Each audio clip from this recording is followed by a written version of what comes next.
또는 방주로 말미암아 함께 홍수의 물에서 건짐을 받은 모든 산 동물들에게 복을 주시며 맺은 이 언약 말씀을 우리가 계속 상고하고 있는데, 하나님께서 맺으신 이 언약의 말씀이 이 우리들에게는 계속해서 복의 말씀으로 응할 수 있도록 말씀을 더 열어주시길 바라며, 어떤 사람들에게는 복이 변하여 저주가 되므로 이 축복의 언약 말씀이 폐기되어지고, 어떤 사람들에게는 계속 유효한지 이런 것들을 명확하게 깨달아서 앞으로 남은 생의 전 기간 동안을 어디에 가서 무엇을 가르침 받는 신앙생활을 어떻게 실행하다가 인생을 마칠 것인지, 인생의 의미와 가치와 인생의 목적을 정확하게 영감으로 깨달아서 남은 인생의 지표로 삼도록 복을 주시기를 주의 이름으로 기도합니다. 아멘. 자, 오늘 읽을 말씀은 창세기 9장 8절에서 10절까지, 11절까지, 창세기 9장 8절에서 11절까지 읽고 이사야서 54장을 읽겠습니다. 자, 성경 다 같이 펴서 성경 읽습니다. 하나님이 노아와 그와 함께한 아들들에게 말씀하여 이르시되, 내가 내 언약을 너희와 너희 후손과 너희와 함께한 모든 생물 곧 너희와 함께한 새와 가축과 땅의 모든 생물에게 세우리니, 방주에서 나온 모든 것 곧 땅의 모든 짐승에게니라. 내가 너희와 언약을 세우리니 다시는 모든 생물을 홍수로 멸하지 아니할 것이라. 땅을 멸할 홍수가 다시 있지 아니하리라. 자, 이 말씀을 이제 선지자가 이상 가운데 영적으로 어떻게 해석하는지를 이제 살펴봅니다. 이사야 54장 다 같이 펴서 읽습니다. 예, 앞에 나오는 어떤 말씀들을 선지자들이 어떻게 해석하는가는 참 중요합니다. 선지자들의 해석을 따라서 예수님이 이것을 해석해 주시고 저희 성령께서 또 말씀을 하시는 거기 때문에 자, 이사야 54장 끝까지 다 읽겠습니다. 17절까지 읽습니다. 잉태하지 못하며 출산하지 못한 너는 노래할지어다. 산고를 겪지 못한 너는 외쳐 노래할지어다. 이는 홀로 된 여인의 자식이 남편 있는 자의 자식보다 많음이라 여호와께서 말씀하셨느니라. 네 장막터를 넓히며 네 처소의 휘장을 아끼지 말고 널리 펴되 너의 줄을 길게 하며 너의 말뚝을 견고히 할지어다. 이는 네가 좌우로 퍼지며 네 자손은 열방을 얻으며 황폐한 성읍들을 사람 살 것이 되게 할 것임이라. 두려워하지 말라. 네가 수치를 당하지 아니하리라. 놀라지 말라. 네가 부끄러움을 보지 아니하리라. 네가 네 젊었을 때의 수치를 잊겠고 과부 때의 치욕을 다시 기억함이 없으리니, 이는 너를 지으시니가 네 남편이시라. 그의 이름은 만군의 여호와이시며 네 구속자는 이스라엘의 거룩한 이시라. 그는 온 땅의 하나님이라 일컬음을 받으실 것이라. 여호와께서 너를 부르시되 마치 버림을 받아 마음에 근심하는 아내 곧 어릴 때 아내가 되었다가 버림을 받은 자에게 함과 같이 하실 것임이니라. 네 하나님께서 말씀하셨느니라. 내가 잠시 너를 버렸으나 큰 긍휼로 너를 모을 것이요 내가 넘치는 진노로 내 얼굴을 네게서 잠시 가렸으나 영원한 자비로 너를 긍휼히 여기리라. 네 구속자 여호와께서 말씀하셨느니라. 이는 내게 노아의 홍수와 같도다. 내가 다시는 노아의 홍수로 땅 위에 범람하지 못하게 하리라 맹세한 것 같이 내가 네게 노하지 아니하며 너를 책망하지 아니하기로 맹세하였노니 산들이 떠나며 언덕들이 옮겨질지라도 나의 자비는 내게서 떠나지 아니하며 나의 화평의 언약은 흔들리지 아니하리라. 너를 긍휼히 여기시는 여호와께서 말씀하셨느니라. 거기 화평의 언약에다가 이렇게 표시를 해놨습니다. 나의 화평의 언약은 흔들리지 아니하리라. 화평의 언약 이렇게 표시를 해놓습니다. 자, 그 다음에 더 읽어 나갑니다. 너 곤고하며 광풍에 요동하여 안위를 받지 못한 자여 보라. 내가 화려한 채색으로 네 돌 사이에 더하며 청옥으로 네 기초를 쌓으며 홍보석으로 네 성벽을 지으며 성류석으로 네 성문을 만들고 네 지경을 다 보석으로 꾸밀 것이며 네 모든 자녀는 여호와의 교훈을 받을 것이니 네 자녀에게는 큰 평안이 있을 것이며, 거기도 줄을 쳐놨습니다. 네 모든 자녀는 여호와의 교훈을 받을 것이니, 이것은 이제 뒤에는 하나님의 교훈을 받을 것이다 이렇게 해석을 했어요. 신약성경에서는 네 모든 자녀는 여호와의 교훈을 받을 것이니 네 자녀에게는 큰 평안이 있을 것이며 너는 공의로 설 것이며 학대가 네게서 벌어질 것인즉 네가 두려워하지 아니할 것이며 공포도 네게 가까이 하지 못할 것이라. 보라, 그들이 분쟁을 일으킬지라도 나로 말미암지 아니한 것이니 누구든지 너와 분쟁을 일으킨 자는 너로 말미암아 패망하리라. 보라, 숯불을 불어서 자기가 쓸만한 연장을 제조하는 장인도 내가 창조하였고 파괴하여 진멸하는 자도 내가 창조하였음즉 너를 치려고 제조된 모든 연장이 쓸모가 없을 것이라. 일어나 너를 대적하여 송사하는 모든 혀는 네게 정죄를 당하리니 이는 여호와의 종들의 기업이요 이는 그들이 내게서 얻은 공의니라. 여호와의 말씀이니라. 노아 때 홍수 물로 말미암아 구원을 받은, 방주를 통해서 구원을 받은 노아 가족과 그 모든 산 동물들에게 복을 주시면서 언약 체결을 한 말씀을 지금 몇 시간 동안을 계속 말씀을 나누고 있는데, 성경은 전체가 언약으로 되어 있기 때문에 언약이라는 이 용어를 바르게 이해하지 못하는 사람은 그건 거듭난 사람이라고 할 수가 없습니다. 성경을 바르게 가르침받지 못했다는 증거가 될 겁니다. 언약을 모르는 사람은 하나님의 약속을 받지 않은 사람이니까, 축복의 약속을 받지 않은 사람이니까 축복받지 못했으면 중간지대는 없는 거예요. 저주가 임했겠죠. 뭐 말할 것도 없죠. 그래서 오늘은 창세기 9장 노아 때의 언약 말씀을 영적으로 해석한 이사야 선지자의 말씀, 이사야 54장을 같이 읽었어요. 이사야 54장에서는 화평의 언약이다 이렇게, 노아 때의 언약을 화평의 언약이다 이렇게 표현했죠. 이거 표시를 해놓으라고 그랬었어요. 선지자가 노아 때의 언약을 영적으로 적용해서 해석할 때 오늘 말씀에 의하면 어려서 여호와의 아내가 되었으나 버림이 되어졌다가, 잠시 동안 버림이 되어졌다가, 신약의 용어로는 잃은 바 되었다가 다시 찾은 자들, 즉 쉽게 표현하자면 예루살렘 성에 들어가서 여호와 앞에 제물을 드릴 수 없고 예배, 제사에 참여할 자격을 박탈당했던 문둥이, 세리, 창기, 모든 죄인들, 유대교의 율법으로 정죄받았던 사람들, 눈물과 울음과 학대로 옷을 가리면서 눈물로 여호와의 제단에 뿌렸던 그런 사람들을 하나님께서 다시 부르셔서 모아가지고 영원한 자기의 아내를 삼겠다라는 약속이다.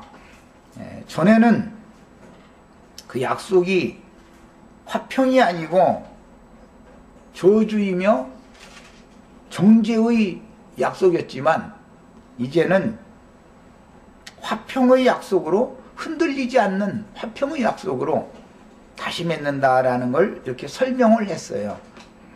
그러니까 이제 이사야 54장의 예언의 말미에는 위에 있는 예루살렘 보석으로 기초석을 삼고 보석들로 성을 쌓은 예루살렘의 자녀에 대한 말씀이 나왔는데, 그 예루살렘의 모든 자녀는 여호와의 교훈을 받을 것이고 그 여자에게는 큰 평안이 있을 것이다. 이것이 화평의 언약이, 흔들리지 않는 화평의 언약의 내용이에요.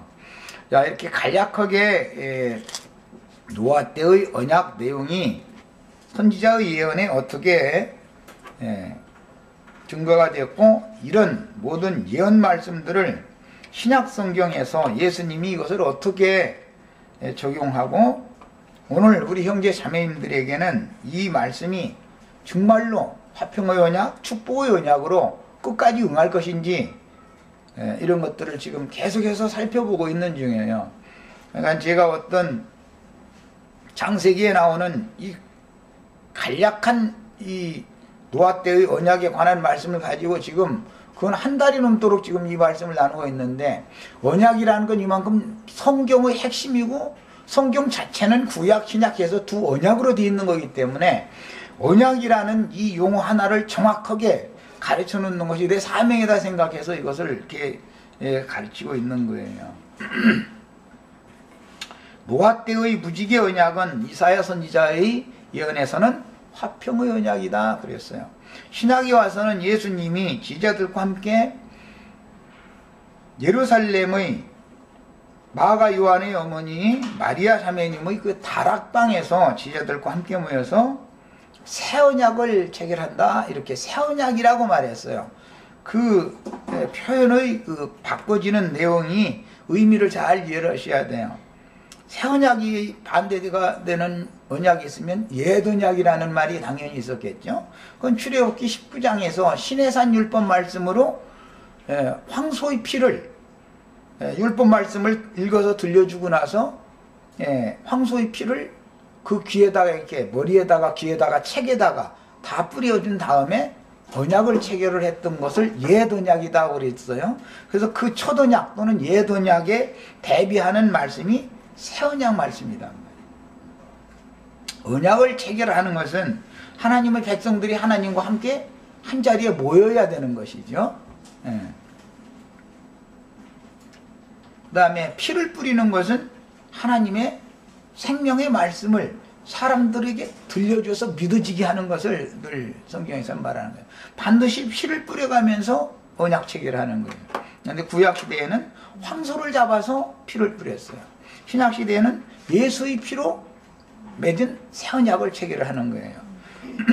자, 그게 짐승의 생명은 영원한 언약이 아니고 황소를 수천 마리를 죽여도 그것이 영원한 언약의 증표가 될 수는 없고, 한 분 예수 그리스도 하나님 자신의 형상과 모양이신 예수 그리스도의 피를 뿌릴 때만 완전하고 영원한 언약이 되는 것이고, 그때만 화평의 언약이 되는 것이다. 짐승을 잡아서 황소의 피로 뿌리는 그 언약 체결이라고 하는 것은 정죄의 언약인 것이지 화평의 언약이 아닌 것이다 라는 것을 지금 이사야 선지자가 예언을 이렇게 해놓은 거예요. 그러니까 이런 하나님의 경륜에 따라서 예수님이 이 세상에 오셨을 때 예루살렘 성전에 모여서 정죄의 언약을 받은 사람들, 그걸 지키는 사람들, 노아에게 복을 주시면서 맺은 언약이 변하여 저주가 되어진 언약을 붙들고 있던 사람들은 예루살렘 성전에서 지금 수십만 명이 모여가지고 절기를 지키고 있는 거예요. 예루살렘 성전에서. 그런데 예수님과 제자들은 유대교에서 나온 자들이죠. 유대교에서 나온 주님의 제자들은 한 자매님의 가정집 다락방에 모여서 새 언약을 지금 6월절 절기를 그렇게 율법 절기를 폐하고 모든 절기를 지금 새로 세우시는 거예요. 이런 것을 그림을 잘 이렇게 연결을 해서 생각을 해 보셔야 되겠어요.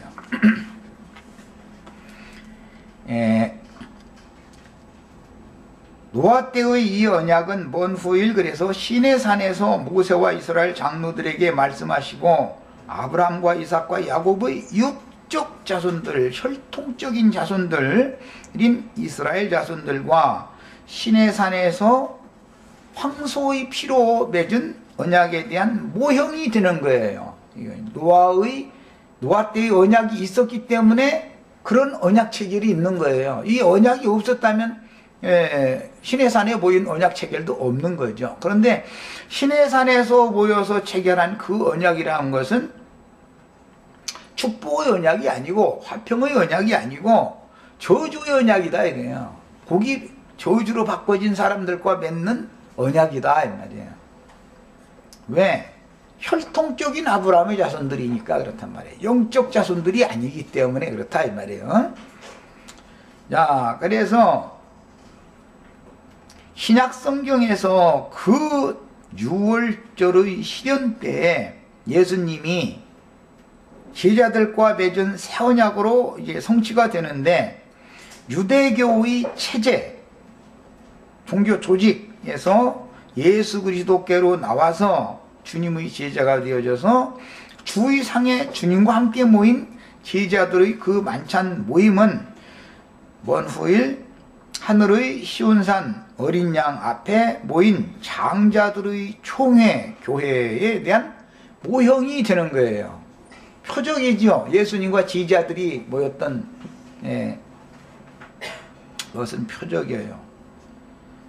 그래서 노아 가족과 모든 산 동물들에게 맺으신 하나님의 언약은 다시는 내용이 뭐냐면 홍수로 모든 생물을 멸하시지 않겠다라고 맹세로 보증하신 하나님 자신의 약속인데, 이 약속은 결국 하나님의 영적 자녀들에게는 축복의 말씀을 축복의 언약으로 화평의 언약으로 응했었는데, 이 하나님의 축복의 언약으로 응하는 이 사람들은 매 세대에 유대교의 기득권자들에 의해서 하나님께 버림받은 자들로 여겨지던 유대교 종교 조직에서 예수님께로 나온 아주 소수의 무리에게만 이게 축복의 말씀으로 그대로 응하는 것이고, 시내산 율법 말씀을 종교의식으로 계속 열심히 지키던 수많은 무리에게는 이것이 저주로 바꿔지는 약속인 거다 이 말이에요. 이것을 꼭 깨달아야 돼요. 그러니까 노아의 때 축복을 하시면서 생육하고 번성을 하라고 한 후에 이 언약 체결이 축복의 언약이 되려면 예수님 때에는 유대교에서 나와야 되고, 신약의 교회 시대에는 기독교에서 주의 성령께로 나와야 된다. 예수님 때에는 유대교에서 육신으로 오신 예수님한테 나와야 축복의 약속이 응하는 거예요. 그러나 성령께서 이제 이방인의 때 전기간 동안 영으로 이 언약을 응하게 하시는 말씀을 계속 증거를 하고 그 말씀을 세우실 때에는 반드시 자칭 유대인이라 하는 자들의 회당에서 나와서 성령께서 교회와 함께 성령과 교회가 이리로 오라 하는 그것은 반드시 나와야 되는 것이다. 그래야만 노아 때 맺은 축복의 언약이 계속 응하는 것이다 이 말이에요. 지금 내가 하는 말을 아주 정확하게 알고 계셔야 돼요. 이것이 이해가 되어지지 않은 사람은 성경을 제 아무리 많이 알고 뭐 수천 독을 해서 다 소용없는 소리예요. 그게 다 소용없는 소리. 하나님이 누구에게 똑같이 약속을 맺었는데 누구에게는 그 약속이 계속 축복의 약속으로 응하고 누구에게는 축복이 변하여 저주의 약속으로 변해져서 축복의 약속이 폐기될 수가 있다라는 걸 알아야 된다 이게. 신의 산 율법으로 맺은 그 언약은 반드시 폐해지는 것이다 말이에요. 이걸 알아야 되는 거예요. 그 축복이 아니라 저주기 때문에 그것이 폐해져야 축복의 약속이 또 실현될 거기 때문에 그런 거예요. 역사상으로는 이스라엘의 이뤄진 자들에게, 주님의 찾으심 받은 자들에게만 축복의 약속으로 계속 응하는 것이고, 유대교 지도자들이 볼 때는 자기가 좋아하는 모든 자들로 자기 아내로 삼는다. 노아기 때는 이랬는데, 그것은 말라기 선지자의 예언에 의하면 가나안 여자들이다. 이것은 통상을 하면 절대 하나님의 제사장들이 가나안 여자와 혼인을 하면 안 되는 거단 말이에요. 절대로. 율법이 아주. 그런데 제사장들이 하나님이 소시적에 짝지어 주신 정결한 처녀, 더럽힌 바가 된 적이 없는 처녀는 조금 데리고 살다가 싫다고 던져버리고, 가나안 여자한테 새 장가를 들었다는 거예요. 그러니까는 자기 남편에게 버림바가 되어진 이 과부 아닌 과부죠. 그러니까 이 과부는 날마다 눈물과 울음과 탄식으로 여호와의 제단을 가릴 수밖에 없었다는 거예요.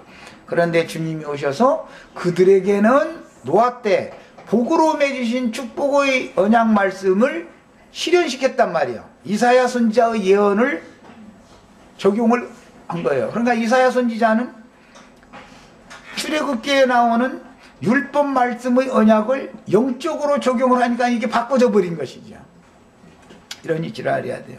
기독교계 사람들이 다 복을 받았죠. 그런데 그 받은 복이라고 하는 것은 하늘에 속한 신령한 복으로 주신 복을 적용해서 받은 게 아니라,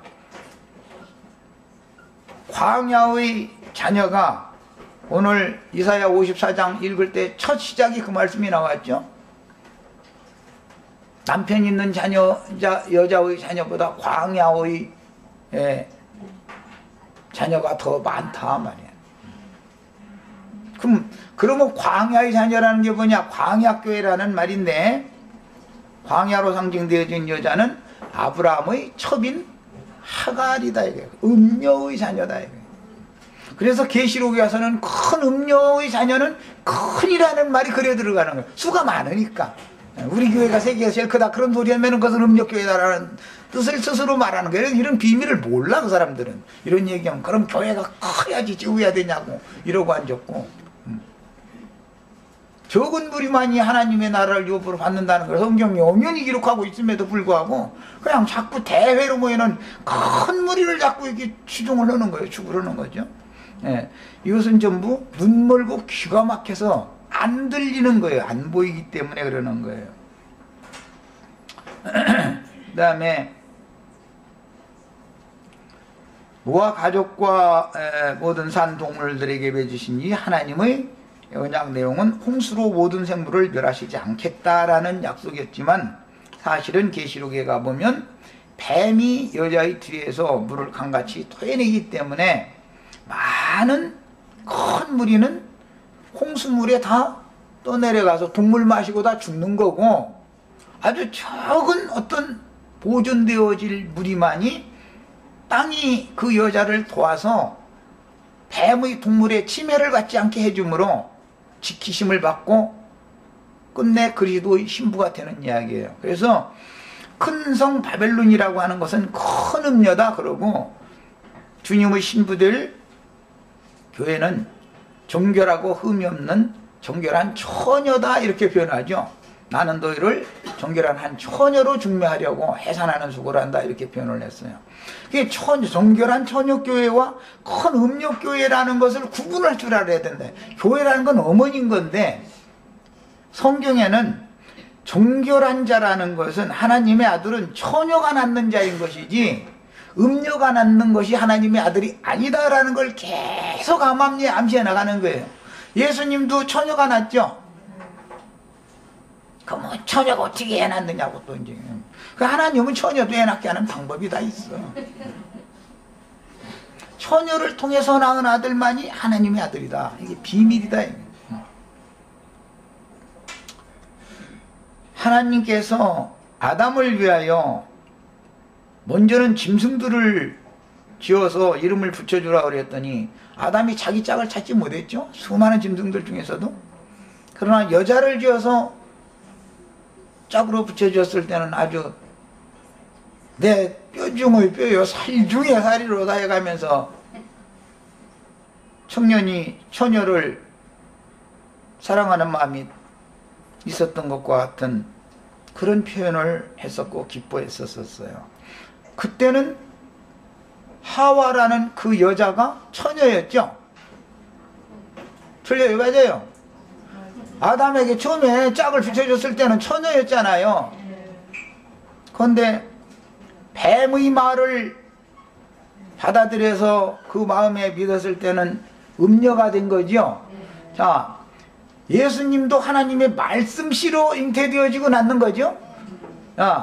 육적씨로 낳는 것을 성경이 다루는 게 아니고, 혈통과 육정과 사람의 뜻으로 낳는 문제를 다루는 게 아니고, 누구의 말씀씨로 낳느냐, 잉태되어지고 낳느냐, 지금 이걸 다룬다 이게 성경에서는.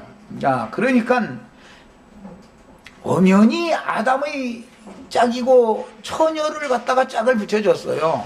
그랬는데 그 영혼을 정결하게 지키지를 못하고, 육신적으로야 아담과 이제 연합을 했으니까 육신적으로는 처녀가 아니지만 그 영혼 자체는 더럽힘이 없는 상태였다 이거예요. 그런데 뱀이 겨들어가지고 육적으로는 아담의 아내지만 영적으로는 뱀의 씨를 받아들였다 이 말이에요. 이게 비밀이요. 영적인 자녀를 처녀가 낳는 아들 낳는 비밀이요 이것이. 그래서 장자를 낳았는데 뱀의 씨로 낳아진 장자가 가인이었다. 가인이었다. 이런 것이 비밀이에요. 그래서 주님의 초림 때에 주 예수님께 저주를 받고 버림받은 유대인들, 너희가 어떻게 지옥의 판결을 피하겠느냐? 선고를, 마지막 선고를 받았던 사람들은 예루살렘 성전에 모였던 사람들이었죠. 거기서 종교의식을 행하던 사람들이었어요. 그 마지막 선고를 하신 다음에 그날 성전에선 나가시죠.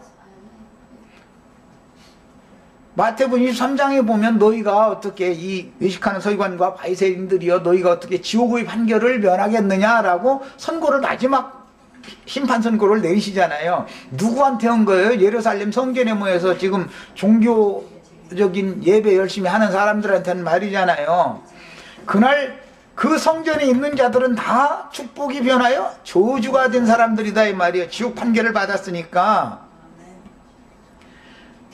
그날 성전에서 나갔을 때 다음에 예수님께로 나와서 회개하고 돌이켜서 예수님의 제자가 된 사람들은 축복이 노아에게 맺었던 축복의 언약 말씀이 계속 응하는 사람들이기 때문에 수가 훨씬이나 많아. 이건 비교도 안 되게 적은 거죠. 예수님의 제자들은 수가 몇이 안 됐으니까 이것을 알아야 된다 이거예요.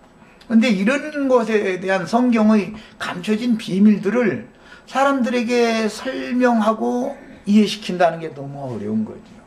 그럼 전도지 말해야 되냐고 이제 이렇게 나오는 거예요. 엊그제 일요일날 우리 그 방영재님 대전 가서 어떤 장로님한테 들은 얘기가 왜 믿는 사람들한테 전도를 하느냐고 그러더라잖아요. 이게 비밀이에요. 왜?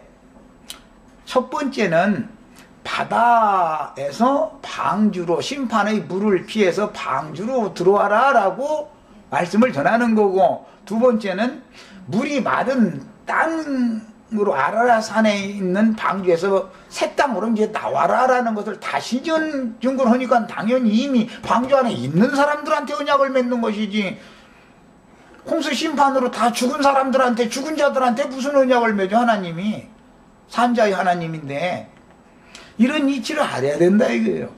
그들은 언제나 내가 전에 한번 인생의 달수라는 것은 7이라는 수로 이게 상징을 하는데, 왜 제7일까지 해서 예창조를 이렇게 완성을 했기 때문에 7일, 7년, 뭐 70년 이런 것들이 다 나 자신의 생애를 상징하는 건데, 왜 두 증인이 승천할 때도 왜 사흘 반 후에 또 하늘에서 이리 올라오라 하는 소리 듣고 승천하고,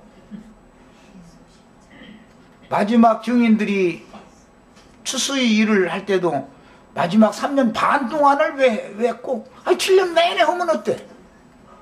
기왕이면.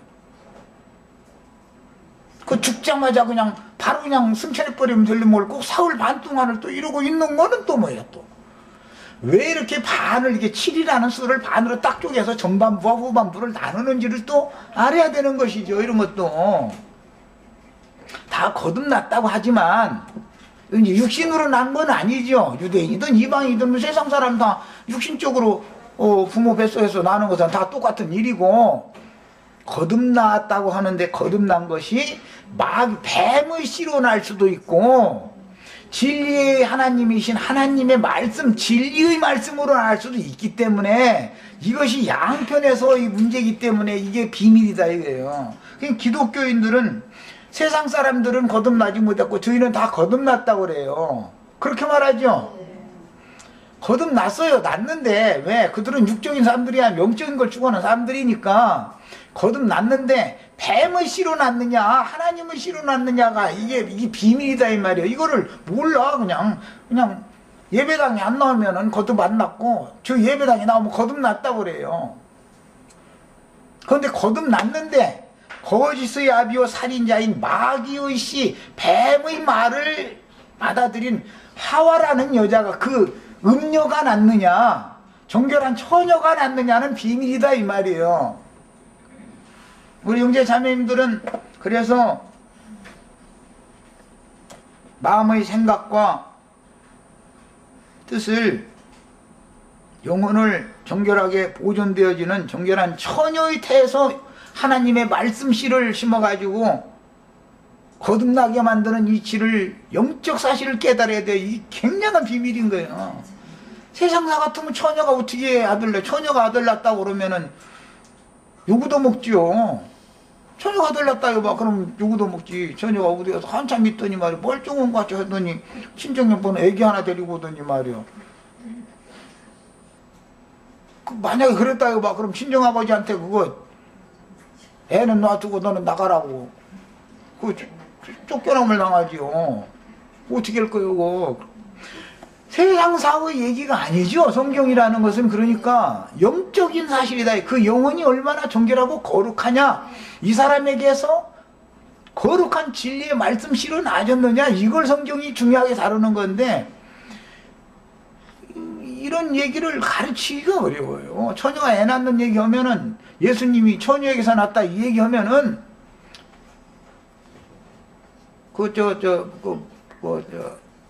안티크라이스트 그 무리들은, 응? 마리아가 바람 폈다 뭐 했었고 막 이랬었잖아요. 왜? 육신의 생각밖에 영적이 감춘 비밀을 모르니까 그래요. 처녀가 아들 낳는 거지, 처녀가 낳은 아들만이 이기는 자단 말이야. 음녀가 나면은 이것은 지옥 형벌을 받을 자다 이 말. 똑같이 거듭났는데 양편에서 낳는 거예요. 마귀도 영으로 낳는 것이죠. 마귀가 영이니까, 하나님도 영이니까 영으로 낳는 거예요. 영적 자녀가 두 부류가 있다 이거예요. 이것을 기독교계는 꿈에도 생각을 안 해. 꿈에도 생각 안 해. 예수를 믿었던 유대인들이 예수를 박해했죠. 죽이려고 했죠. 너희는 들을 끼가 없어가지고 나를 지금 박해하는 거다. 나도 너희가 아브라함의 자손인 걸 안다. 그러나 너희는 반드시 거룩한 씨로 다시 나야 된다라는 걸 쭉 설명을 해 나오니까 그 사람들이, 우리는 음란한 데서 나지 아니하였는데 무슨 소리냐고 이랬어요. 그 음란한 데서 나지, 예수님이 말씀을 그들이 듣자마자 음란한 데서 나지 아니하였다 이 말은 무슨 뜻이에요? 우리는 처녀에게서 났다라는 말을 하는 거예요. 그런데 하나님이 보실 때는 그게 정결한 처녀에게서 난 자들이 아니고 너희는 너희 애비 마귀로부터 난 거다. 그거는 처음부터 말하는 자였다. 거짓말하는 자요. 살인의 아비인 마귀로부터 났다는데, 거짓말로의 씨로 났다 이거예요. 진리의 말씀 씨로 난 게 아니라 예수님은 이거를 자꾸 얘기하는 거예요. 성경 이야기라는 게 어떤 말씀으로 났느냐, 거듭난다라는 것은 진리의 말씀으로 나는 걸 말하는 거지요. 진리의 말씀은 성령이잖아요. 거짓말도 성령 받았다 그래요. 기독교인들 다 물어보세요. 우리는 거듭났다고 그러고 우리 성령 받았다고 그러지 우리는 마귀영 받았다고는 절대 아니에요. 난 귀신 들렸다고 하는 사람 하나도 없어요. 기독교인들 다 물어보세요. 거듭 안 났다고 하는 사람 하나도 없고 난 귀신용으로 났다는 사람, 그래서 내 속엔 귀신이 가득하다 이런 사람 하나도 없어요. 이게 비밀이다 이게요. 이게 그들이 뭐 육신적으로 낳고 안 낳고 하는 걸 가지고 얘기하는 건 아니잖아요. 그 사람들 뭐 육신적인 주의 아버지 어머니를 통해서 낳고 나도 내 아버지 어머니를 통해서 낳고 육신적으로야 똑같죠. 그러나 영적인 사실에 들어가서는 누구의 말로 낳느냐 이 말이야. 누구의 말로, 뱀의 말로 잉태되어지고 낳느냐, 하나님의 말씀으로 잉태되어지고 낳느냐, 이게 이렇게 중요한 거다 이 말이야. 오늘날 기독교계 사람들한테 이걸 가르치기가 쉬운 게 아니에요.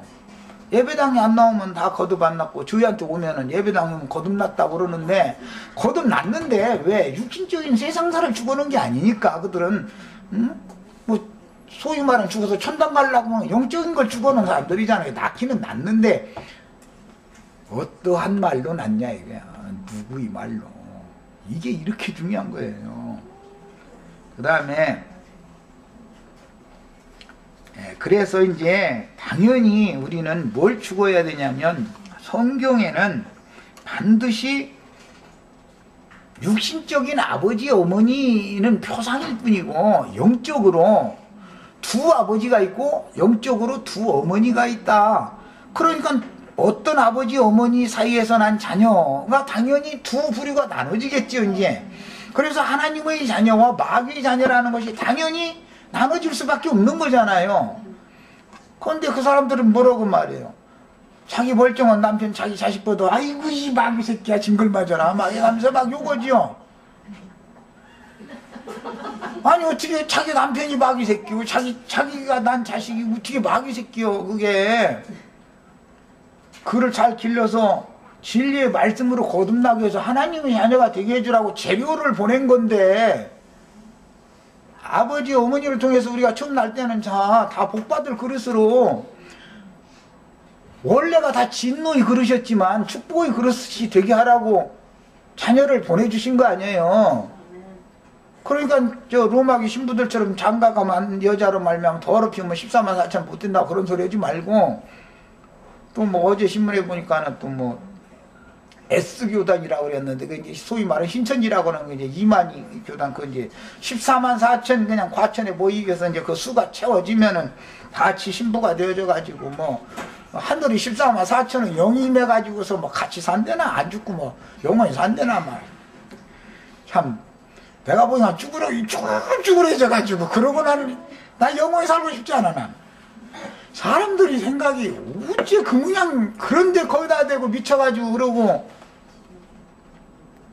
살림이고 집안이고 자식이고 다 팽개치고 그지를 하고 쫓아다니고 그 저 신문 내용 보니까는 전도를 한답시고 이제 쓸쓸을 부린 거겠지 뭐. 틱틱대던 아내가 어느 날 뭐 갑자기 아양해가면서 말이야 이렇게 좀 해서 이제 참 사랑도 맺었는데 어제 저녁에 사랑 맺었는데 오늘 목졸라 죽였다는 거잖아요. 사랑하고 나서 다 건다 소리가 이제 나랑 같이 거기로 가자 딱 그 얘기를 하니까 아 이게 요 얘기 하려고 그래 아주 질려 죽겠는 여자였는데 요 얘기 하려고 이게 꼬리를 쳤구나라는 걸 깨달으니까 막 분노가 치밀은 거죠. 그러니까 그냥 그 여자 목을 졸라 죽였다는 거잖아요. 그래가지고 그 저 신문에 거기 놨더만 신문도 좀 가끔 보고 살아 좀.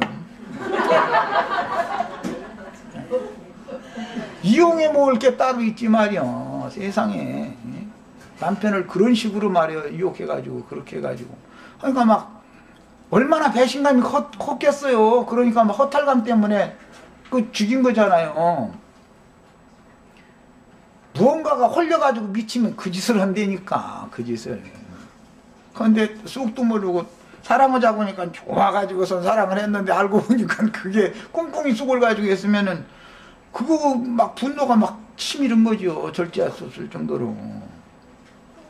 그래가면서 그런 말도 같지 않는 뭐 소리에 미혹당해가지고 그러는 걸 보면 다 그게 그들 다 보고 물어보세요. 이만희 그 뭐 모이는 사람들한테 물어보세요. 다 우리 거듭났다고 그러지 우리 거듭 안 났다고 하는 사람 한 명도 없어요. 이런 것이 얼마나 비밀스러운 이치인지를 깨달으셔야 돼요. 성경을 그래 읽으실 때는 이스라엘 자손 곧 영적 자녀들이 영적 자녀들을 말하는 거 지금부터 말하는 건 육신적인 이런 자녀들을 말하는 게 아니에요. 육신적으로 야 미국 사람이나 나나 뭐 영국 사람이나 러시아 사람이나 다 똑같이 부모를 통해서 그냥 세상에 태어났는데 이것은 진노의 그릇 질그릇으로 지었지만 복음을 듣고 깨달아서 예수를 믿음으로 축복의 그릇이 되게 하려는 재료를 세상에 보내주시는 하나님 방법이죠. 그래서 성경 읽을 때는 이스라엘 자손인 영적 자녀들이 두 아버지와 두 어머니의 자녀들이 있다는 것을 정확하게 살필 줄을 알아야 되는데 누구나 사람으로 태어날 때는 조상의 허리에서 어미의 모태로 옮겨져서 생명의 주께서 잉태시키고 해산하게 해서 세상에 보내심을 받지만 중요한 것은 그 후에 누구에게 어떤 말씀을 가르침 받아서 어떠한 영으로 나아져서 어떠한 신앙생활을 하다가 이 생을 떠나서는 누구에게로 돌아갈 것인가 라는 것이 더 중요한 것이다. 사람으로 세상에 태어나는 것도 참 중요한 거지요. 얼마나 중요한 거예요. 왜? 사람으로 태어나야만 이런 영적 사실을 증거를 해주면 그 말이 뭔 소리인지를 알아듣는 거 아니에요. 사람의 지혜가 있어야. 사람으로 태어났다 해서 다 복받은 건 아니잖아요. 누구에게 어느 때 어떤 말씀을 가르침 받느냐는 더 중요한 거다 이제. 난 그래서 가끔 내가 우리 지체들 보고 좀 교만하게 들릴지도 모르지만 나 같은 이상한 소리 하는 사람 만난 것이 이것은 자다가도 정말 깜짝 놀래 뻘떡 일어나서 감사하기도 한참 하다가 또 잠들고 또 뻘떡 일어나서 감사하기도 한참 하다 잠들고 이래야 되는 일이야 사실은. 그런데 이게 느낌들이 없는 거예요. 영적인 이 영혼 세계에 관한 것을 추구하는 마음이 깊지가 않기 때문에 내가 이런 얘기를 해도 그냥 뭐 어떻게 하다 보니까 그냥 뭐 여기 말씀 잘 다니다 보니까 여기까지 그냥 흘러온 거. 이제 이러면은 안 된단 말이에요 이게.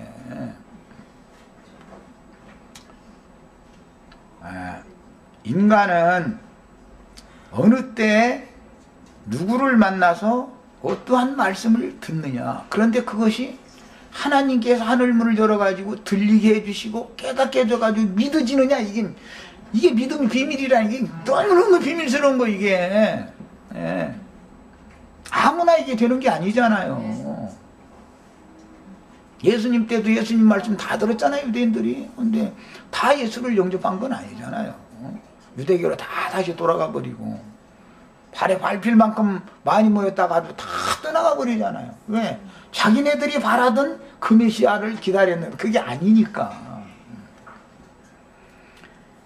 그래서 조상의 허리에서 모태로 옮겨져서 생명의 주께서 잉태시키고 해산시켜 세상에 보내심을 누구나 받지만 그 후에 누구에게 어떠한 말씀을 가르침 받아서 어떠한 영으로 나아져서 어떤 교회 생활을 하다가 이 생을 떠나서 어떤 영에게로 누구에게로 갈 거냐. 그 아비한테 와서 아비에게로 돌아가는 거예요. 그래서 성경을 읽어보면 다 그 열조에게 죽으면 열조에게 돌아갔다 그러지 천당으로 갔다라는 말은 한 구절이라도 있으면 찾아내나 봐. 기독교인들 다 뭐라고 전도해요. 오늘도 지금 고난부나 신도림역에 섹스본 이거 막 풀어가면서 믿는 자 천당 불신자 지옥 하는 사람 지금 오늘도 나왔을 거예요. 사람 아주 그 사람 사명이야 아주 그게 그 사람. 그런데 성경에는 믿는 자가 천당으로 간다는 말은 없어요. 복음을 믿어진 사람이 죽으면 열조에게로 돌아간다고 돼. 열조의 묘실에 장사되는 것이 이렇게 중요한 거예요. 뭐 얘기 조금 하려면 시간이 빨리 가네. 뭐 시간이 다 됐다면 좀 쉬었다가 하겠습니다.